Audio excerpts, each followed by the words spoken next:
At the end, you'll be fighting some human-like phantoms called Fions. Well, it depends on which path you choose, I guess. But anyhow, there are some phantoms that are really what's the word to use? Difficult to deal with, and has nothing to do with the human characters. It just occurred to me that if I want the stuff in those chests over there, I should have been moving one of my human characters towards them. The barrels, sorry. So what I'm going to do is split up my human characters and make a run for the barrels.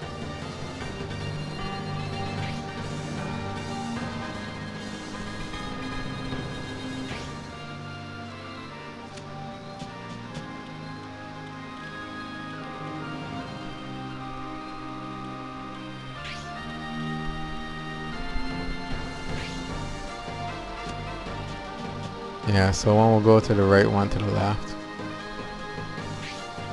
Portion, I'm going to move in closer here. And since she's there, she might as well attack this guy.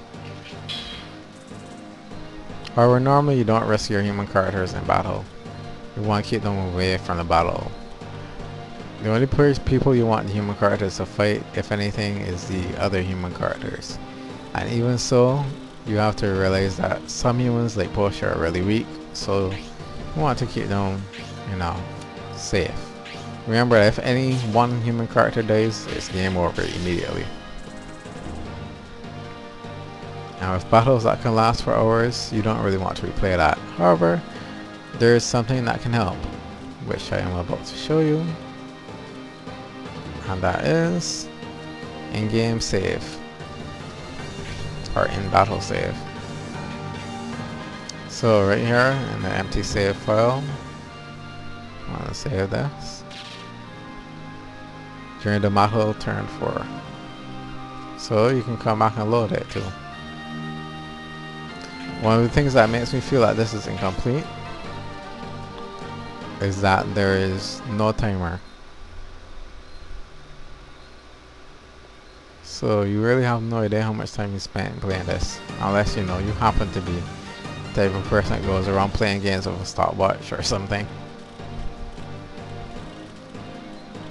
So I think that a lot of little things that are missing that let me believe that this game really, they might have thought they were finished, but I don't think they really thought through it well enough.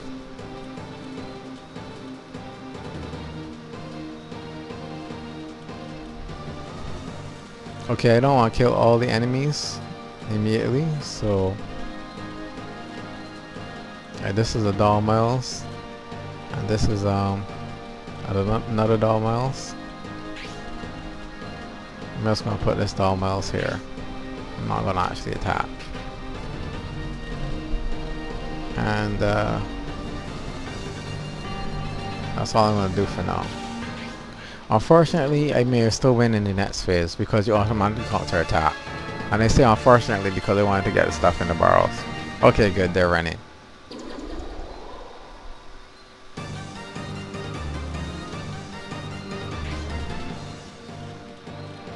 See those hints at the top of the screen? You can totally turn them off.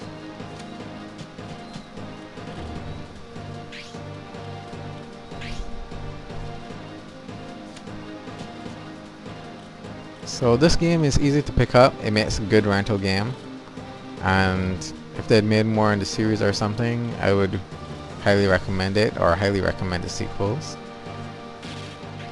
As it is, it feels incomplete. I'm not sure if I could really recommend it, especially since it's gonna be rare.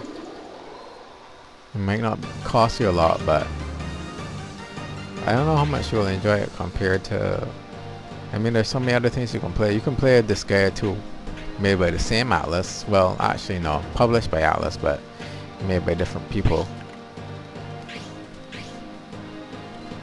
And you can probably enjoy this guy too a lot more. But Kartia is a totally different system altogether.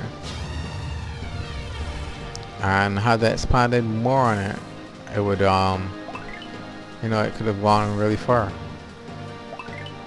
For example, this same Kartia world or Rebus world, there's no money in it. I mean, there's supposed to be money in the world, but in the game, you don't have any such thing. And they don't let you explore or anything like that. It's very linear, you're very limited. So you don't really see much of the world or get to converse with characters or whatever. Everything is very, very set.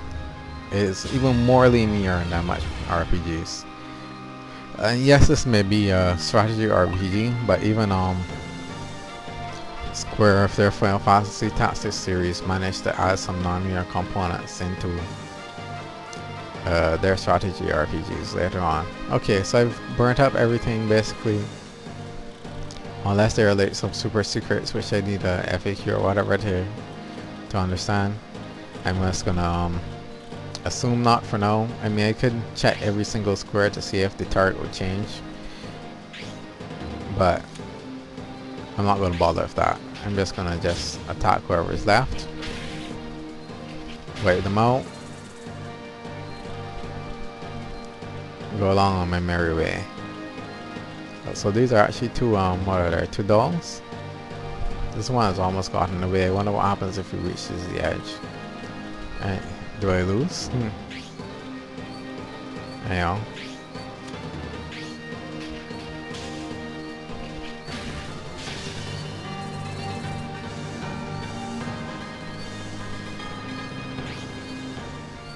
La Krillima, I wish she had some sort of advantage.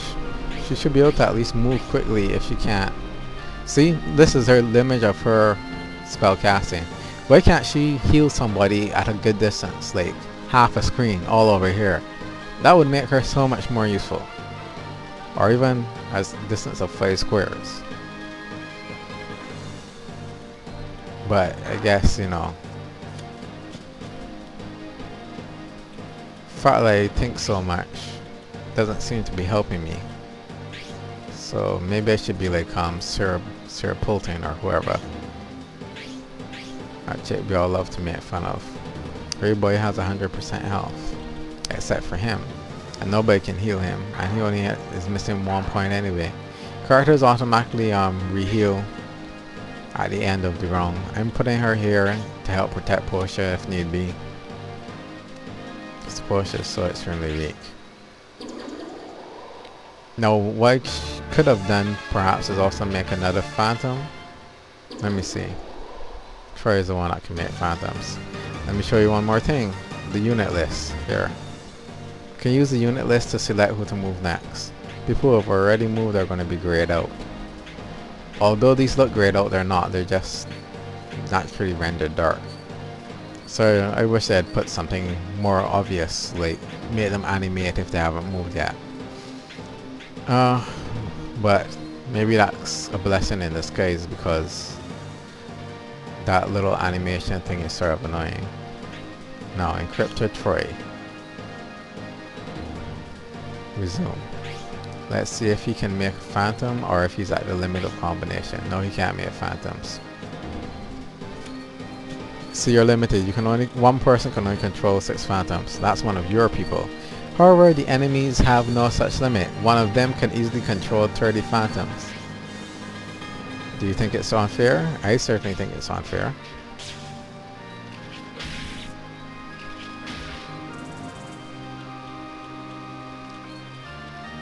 This time the battle was 6 on 6. You'll often be